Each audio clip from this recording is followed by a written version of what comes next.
Today I will be explaining what Victorian ghosts are. The Victorian era was a time when people were fascinated with spirituality and the supernatural. Many people believed in the existence of ghosts and spirits, and there were a number of popular mediums who claimed to be able to communicate with the dead. Ghost stories and tales of haunting were common in Victorian literature, and there were many reports of eerie occurrences in Victorian homes and places of worship. Some people even believed that certain objects or places were cursed and could attract evil spirits. There were several famous cases of haunting that occurred during the Victorian era, including the haunting of Borley Rectory, which was investigated by paranormal researchers and became known as the most haunted house in England. Other notable cases include the haunting of Raynham Hall, which was allegedly caused by the ghost of the Grey Lady, and the haunting of Hampton Court Palace, which was attributed to the ghost of Queen Catherine Howard, one of Henry VIII's wives who was beheaded at the palace in the 16th century.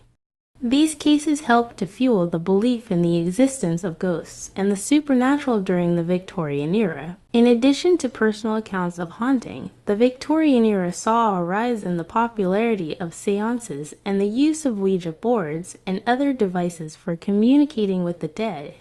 The popularity of spiritualism and the belief in the afterlife was also linked to the high mortality rate and frequent deaths that occurred during the era, which left many people seeking comfort and closure through communication with the deceased. The belief in the existence of ghosts and spirits was also widespread in Africa during the Victorian era, but the beliefs and practices surrounding them were different from those in Europe. In many African cultures, spirits were believed to be the souls of ancestors, who had the ability to influence the lives of their descendants, who continued to exist and interact with the living, and were often venerated and honored through rituals and offerings. There were also beliefs in malevolent spirits and supernatural beings such as witches, shapeshifters, and evil spirits. Ancestral spirits were often seen as powerful figures. African societies often held elaborate rituals and ceremonies to appease and communicate with spirits,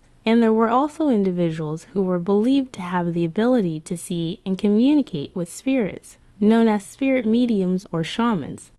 These individuals were often highly respected and were believed to have the ability to channel the power of the spirits and to act as intermediaries between the living and the dead. In Africa during the Victorian era, there were also many horror stories and folk tales about malevolent spirits and supernatural creatures that were meant to scare children and provide moral lessons.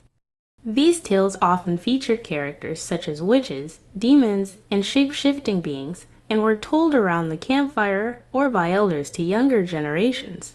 In summary, belief in ghosts and spirits was prevalent and varied between cultures during Victorian era. From haunting stories to ancestor veneration in Africa, the supernatural continued to influence many.